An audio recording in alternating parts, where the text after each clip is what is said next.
Why, this is from Matthew, from Pacifica.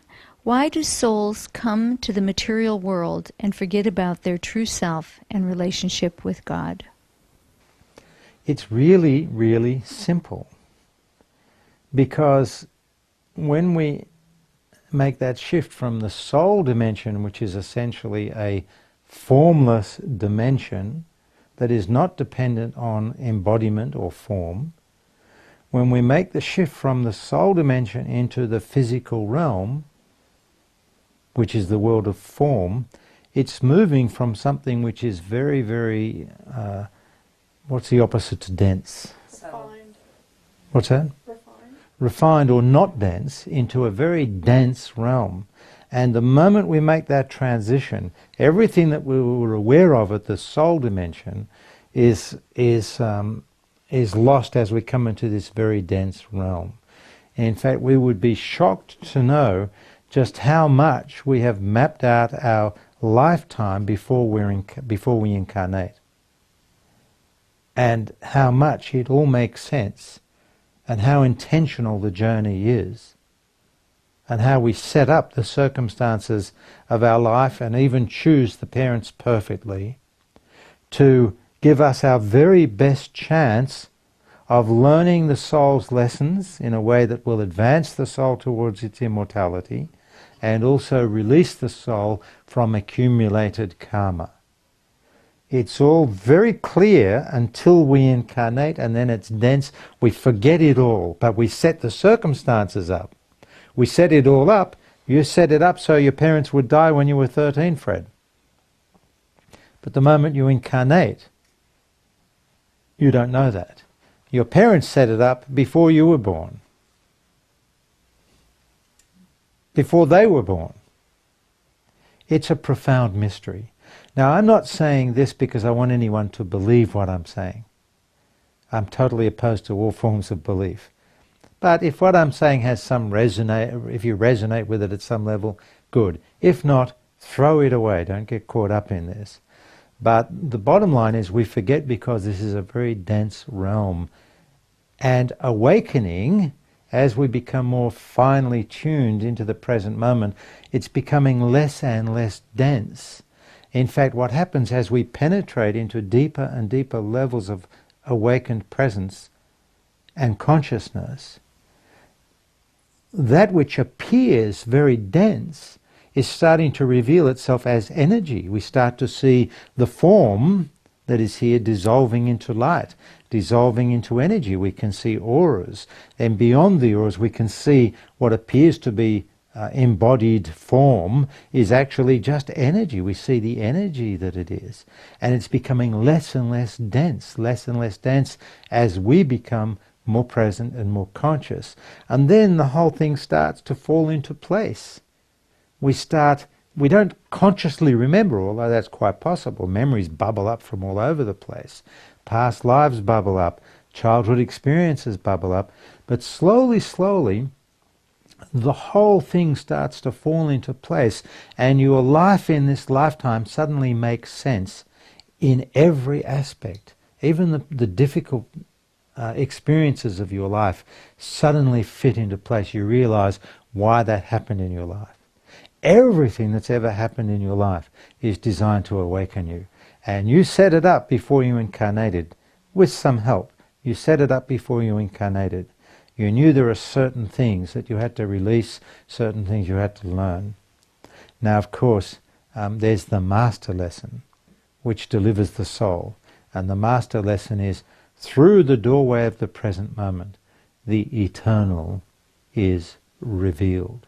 As we settle deeply and fully into the present moment, where actually the soul itself is being delivered into immortality. It's being delivered, or in a sense returned, restored to oneness. So that's the reason. It's a very dense realm here until we awaken. Then it becomes way, way, way less dense.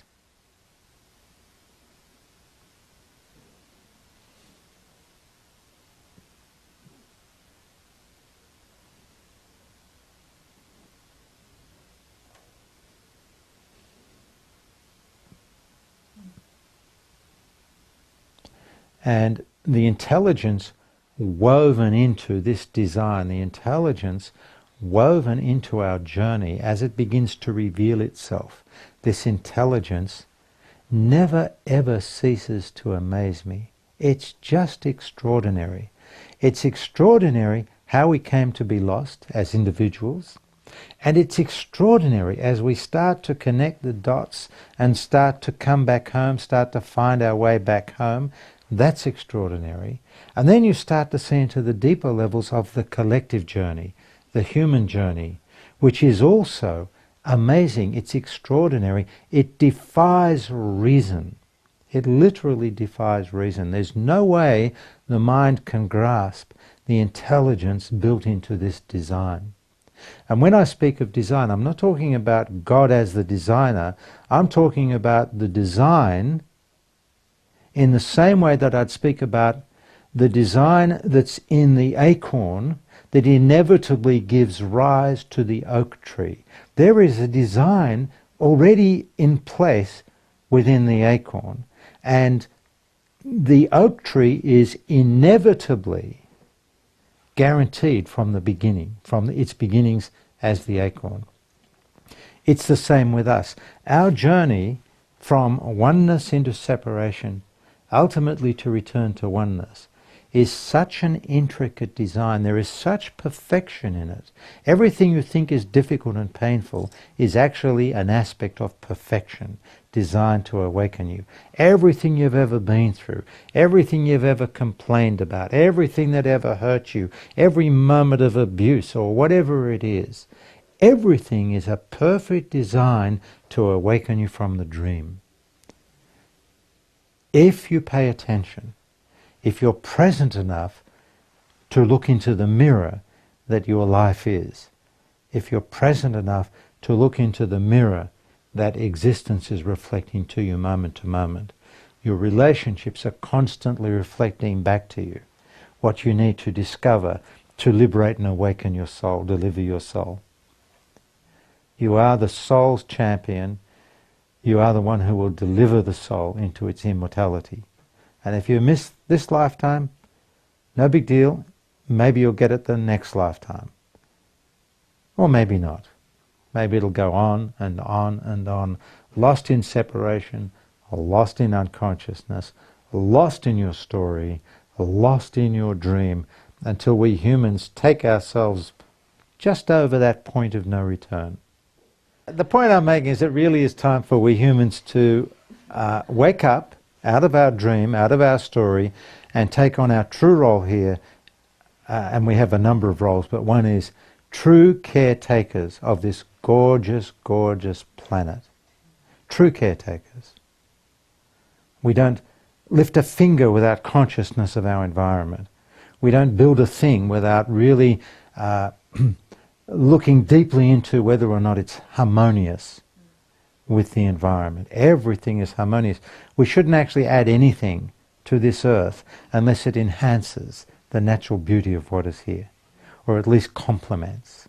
Now, of course, we've gone way, way down, too far down the wrong track, but that's how it was meant to be. That's how it could have been.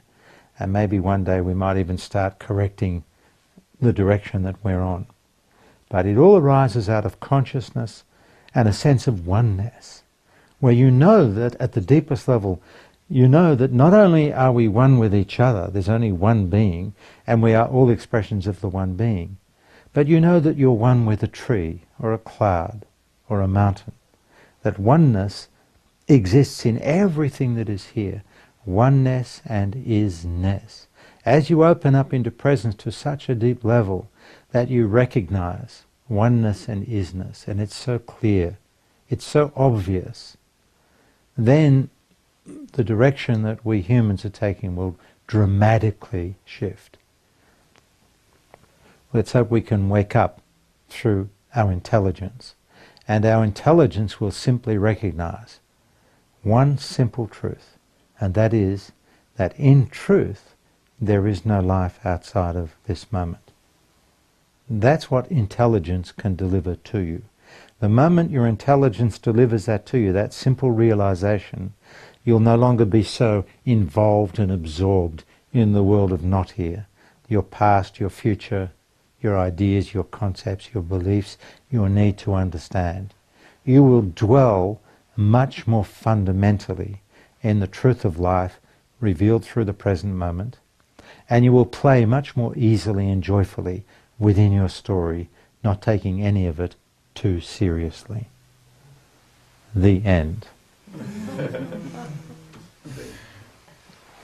Thank you.